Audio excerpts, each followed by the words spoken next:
Si Raquel Rosales po. Sorry, Raquel Lopez.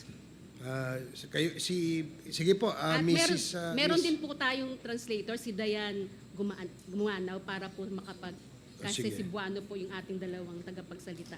Okay, si sige. Dayan po. Okay. So, sige, Nay. Oh.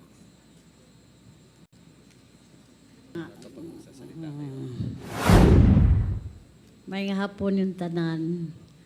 Murag to akong idagdag. Katong gibilaran to akong anak dito sa Cebu. Niagi to si Ma'am Garma nga nasuko siya nga gibilaran to akong anak. Pagkita na mo ato niya nga naglumba taw mig panagan katong mga bisita na mo na milar. Kinahadlok to ba? Nya ako ato mo gito iyang gisulti nga anak siya nga nganong gibilaran pa man nasuko siya nganong gibilaran ba? Nya karon na anak siya nga bakit isa lang patay dito? Marami man sila. Mora to, Your Honor. Sige po. Can you... Ang sinabi po ni Nanay Raquel ay noong nilabayan po yung anak niya, ay dumaan po si Ma'am Garma at nagsitakbuhan po sila dahil natakot pagdating ng mga pulis. At sinabi po ni Ma'am Garma kung bakit nilamayan daw po ang kanyang anak at bakit isa lang ang lamay na marami naman daw po sila. Ang minatyan, ang iyang gusto ampuan, mo na yung isulti dili na mo, lahi ang karaki, lahi sa ako Mo na dahil pagkatataon, nilakaw na po sila. Daghan sila, kauban sa mga pulis. Mo na. Sige.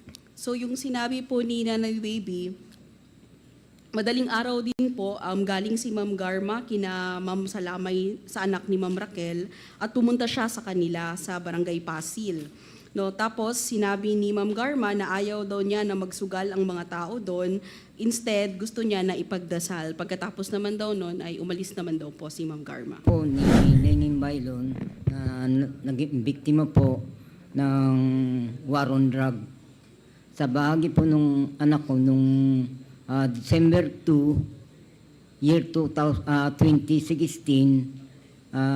pumapasok po siya ng alas 5 ng umaga, umuwi po siya ng alas 12 ng tanghali. Ngayon nakita po kami na anak, nung umuwi sa anak, kumain ka na. At medyo may konti tayong ulam. At sa bahagi ng pagagaling lang niya sa school, magpahinga ka.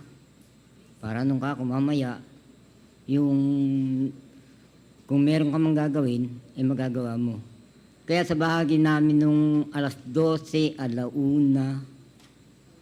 2, namahinga ako. Dahil sa hirap din ng buhay namin na may 12 anak ka, 13 anak, pang 13 po si Lenin Bailon. 7 na taong gulang. Grade 4 student. Ang biktima po sa akin ay ang asawa ko. Pinatay po siya ng riding in tandem noong March 20, 2017. Kami po ay may 3 anak na pare-parehong nag-aaral ng mga panahon na yon. Pero bago po yun, noong 2016 marami pong patayan doon sa lugar namin. Ang bagong silang po ang